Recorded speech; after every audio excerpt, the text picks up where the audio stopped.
Voice of Ananthagiri, మీ voice మా వార్తలు. అందరికీ నమస్కారం. ఈరోజు 19వ వార్డులో ప్రచారం చేస్తున్నాం. మేము మా వెనకాలన్న ప్రజలను చూస్తే మీకు అందరికీ ఒకటి క్లారిటీ వస్తుంది. ఖచ్చితంగా 19వ వార్డులో బీజేపీ జెండా ఫస్ట్ ఎగురుతుంది. వీళ్ళందరూ స్వచ్ఛందంగా వచ్చిన వాళ్ళే, ఎవరిని వాళ్ళు స్వచ్ఛందంగా వాళ్ళే చెప్తున్నారు. మేమందరము వాళ్ళ ముందట పెరిగిన పిల్లలం కాబట్టి వాళ్ళకి అందుబాటులో ఉంటాము. ఖచ్చితంగా మీకే ఓటేస్తామని మేము వాళ్ళ ఇంటికి పోయి ఏం అడగకున్నా సరే మేము మీకే ఓటేస్తాం, మిమ్మల్నే గెలిపిస్తామని ఖచ్చితంగా ముక్తకంఠంతో వాళ్ళు చెప్తున్నారు. ఆ మాటలు చూసి మాకు ఒక కాన్ఫిడెంట్ వచ్చింది. ఖచ్చితంగా బీజేపీ నుంచి గెలుస్తాము.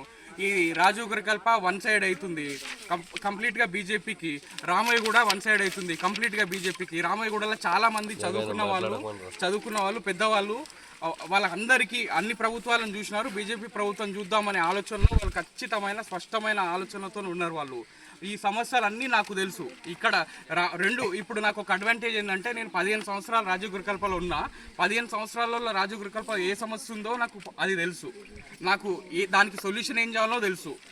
వీళ్ళందరికీ ఒక అడ్వాంటేజ్ ఏంటంటే, నేను వీళ్ళకి అందుబాటులో ఉంటా, వాళ్ళకి అందుబాటులో ఉంటా. నాకు రాజీవ్ గృహకల్పలో 15 సంవత్సరాలు ఉన్నా, 7 సంవత్సరాల నుంచి రామయ్యగూడలో ఉంటున్నా. వాళ్ళు కూడా ఓన్గా మా ఇంటోడే అని వాళ్ళు అనుకుంటున్నారు. రామయ్యగూడ వాళ్ళు రాజీవ్ గృహ 2 కాలనీలు అనుకుంటడం వల్ల 2 కాలనీలు వన్ సైడ్ అవుతున్నాయి. బీజేపీ అత్యంత భారీ మెజారిటీతో గెలుస్తుంది. నాకు ఈ ప్రతి కాలనీలో ప్రతి ఇల్లు కూడా ఏమో సమస్యలు అవుతున్నాయో తెలుస్తుంది. మీరు ఒకసారి చూస్తే ఆ డ్రైనేజ్ రోడ్ మీద వారుతుంటుంది, రాజీవ్ గృహకల్ప డ్రైనేజ్ వారుతుంటుంది. రామయ్యగూడలో రోడ్ల ప్రాబ్లం ఉంది. కల్వర్ట్లు కనీసం 2 సంవత్సరాల నుంచి కల్వర్ట్లు లేవు, రోడ్లు లేవు, ఆడలేవు, ఈడలేవు. ఇక్కడ వాళ్ళని అడిగితే ఈ పక్క కాలనీ వీళ్ళకి ఎవరిని క్వశ్చన్ చేయాలో, ఎవరిని అడగాలో తెలుస్తలేదు. వీళ్ళందరూ ముక్తకంఠంతో చెప్తున్నారు. ఈసారి ప్రవీణ్ రెడ్డిని, రావలి రెడ్డిని భారీ మెజారిటీతో గెలిపించుకొని మిమ్మల్ని క్వశ్చన్ చేస్తాము, మీరు నమ్మకం వచ్చింది ఏంటంటే భారీ మెజారిటీ ఫస్ట్ రామయ్యగూడలో భారీ మెజారిటీతో గెలుస్తుంది. అన్ని సమస్యలు నాకు తెలుసు. నేను దగ్గరుండి ఒకవేళ గవర్నమెంట్ నుంచి ఏమైనా నిధులు రాకపోయినా, సొంత నిధులు ఖర్చు పెట్టైనా సరే మేము అభివృద్ధికి కృషి చేస్తామని అందరికీ హామీ ఇస్తున్నాం. ఈ రామయ్యగూడలో బోరింగ్లు ఏవైతే ఖరాబ్ అయిన బోరింగ్లు ఉన్నాయో వాటి దగ్గర మేము మోటార్లు బిగించి ఒకవేళ మేము అభివృద్ధికి సహకరిస్తాం. ఒకవేళ అభివృద్ధికి మున్సిపాలిటీలో నిధులు లేవు, మీకు తెలిసే కాంగ్రెస్ ఇప్పుడున్న గవర్నమెంట్లో ఇక్కడ కూడా నిధులు లేవు. నిధులు లేమితోనే కంప్లీట్గా బాధపడుతుంది. మున్సిపల్ ఆఫీస్లో జీతాలు ఇవ్వలేని పరిస్థితి ఉంది ఈరోజు. అట్లాంటి పరిస్థితుల్లో మేము పోరాడి సెంట్రల్ నిధులు తీసుకొచ్చైనా సరే మా ఎంపీకి ఇక్కడ అందరికీ ఒక సపోర్ట్ ఏంటంటే కొండా విశ్వేశ్వరరెడ్డి గారు ఎంత మంచి మనసో అందరికీ తెలుసు. ఇక్కడ ఉన్న వాళ్ళకి ఆయన ఎంత ప్రజల కోసం ఎంత దూరమైన పోతాడో, ఎంత ఖర్చు పెట్టడానికైనా రెడీ ఉంటాడు. ఎంత మంచి వ్యక్తి ఆయన నుంచి నిధులు తీసుకొచ్చి మేము ఈ రాజీవ్ గృహకల్ప రామయ్యగూడ కంప్లీట్గా దీని రూపురేఖలు వస్తుంది. మళ్ళీ నెక్స్ట్ ఇయర్ మేము బీజేపీ అడగడానికి వచ్చినప్పుడు మీరు ఇది రాజీవ్ గృహకల్పన, ఇది రామయ్యగూడన గుర్తుపట్టినంత అభివృద్ధి చెందిన తర్వాతనే మేము ఇలా ఓటు అడుగుతాం. ఈ ఏడైతే ఖరాబ్ అయిన మోటార్లు ఉన్నాయో అవన్నీ మోటార్లకి మేము మోటార్లు బిగిస్తాం, నీళ్లు వచ్చేటట్టు చేస్తాం. రామయ్యగూడలో ఒకటి వాటర్ ప్లాంట్, అది రక్షిత వాటర్ ప్లాంట్ను ఏర్పాటు చేస్తాం. ఇక్కడ కూడా రాజీవ్ గృహకల్పలో ఒకటి చూసి ఏడైతే రక్షిత నీటి వాటర్ ప్లాంట్ ఉన్నాయో అవి మేము సొంత నిధులతో ఏర్పాటు చేస్తామని నేను ఖచ్చితంగా హామీ ఇస్తున్నా.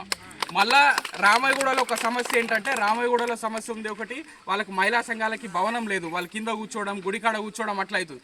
దానికి మేము కంప్లీట్గా కృషి చేసి సొంత నిధులతోని, నేను ఒక మాట చెప్తున్నా, ఈరోజు సొంత నిధులతోని ఒక 5 లక్షల రూపాయలు నా సొంత నిధులు ఇచ్చైనా సరే దాన్ని నేను అభివృద్ధి చేసుకుంటాం.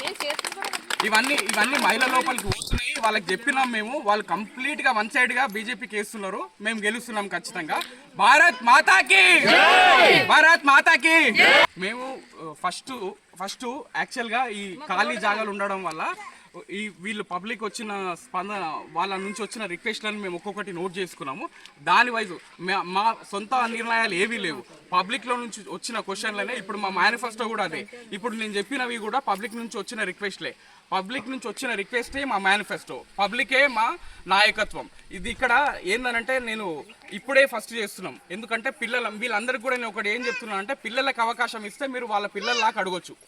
మేము భయపడుతూ బాధ్యతతోని మళ్ళీ, ఎందుకంటే ఫ్యూచర్లో మళ్ళీ ఇంకోసారి ఒకసారి ఓటు అడిగి మేము వేయించుకొని మళ్ళీ వెళ్ళిపోతాము అన్నట్లు లేదు పరిస్థితి. మళ్ళీ ఉన్నంత వరకు బీజేపీని కంటిన్యూస్గా కంటిన్యూస్గా మేము ఇదే పార్టీ నుంచి నిలబడతాం, ఇదే పార్టీ నుంచి గెలుస్తాము. ఈ ఫ్లోను మేము కంటిన్యూ చేయాలంటే ఒక్క హామీ కూడా తప్పం మేము. సబ్కా సాత్ సబ్కా వికాస్ సబ్కా విశ్వాస్ అనే విజన్తో వెళ్తున్న బీజేపీ తరఫు నుండి నిలబడడం నాకు చాలా సంతోషంగా ఉంది. ఈరోజు యువకులకు చాలా బాగా సపోర్ట్ చేస్తున్నారు. బీజేపీ నుంచి రామాయగూడ 19 వార్డు నుంచి నేను రవలి ప్రవీణ్ రెడ్డి నిలబడ్డాను. చాలా సంతోషంగా ఉంది. ఇక్కడ మేము ఈరోజు ప్రచారం చేస్తున్నాము. చాలా బాగా స్పందన ఉంది. చాలామంది మాకు సపోర్ట్ చేస్తున్నారు. మీరు చూస్తున్నారు ఎంతమంది మాతో ఇక్కడ సపోర్ట్ చేస్తున్నారు. చాలా చాలా సంతోషంగా ఉంది. గెలుస్తామన్న నమ్మకం మాకు ఎంతో ఉంది. ఈరోజు వీళ్ళందరినీ చూశాక ఎట్లా అనిపిస్తుంది? వాళ్ళు మమ్మల్ని చాలా బాగా రిసీవ్ చేసుకుంటున్నారు. తప్పకుండా మా బీజేపీకి ఓటేసి మమ్మల్ని గెలిపిస్తామని చెప్తున్నారు.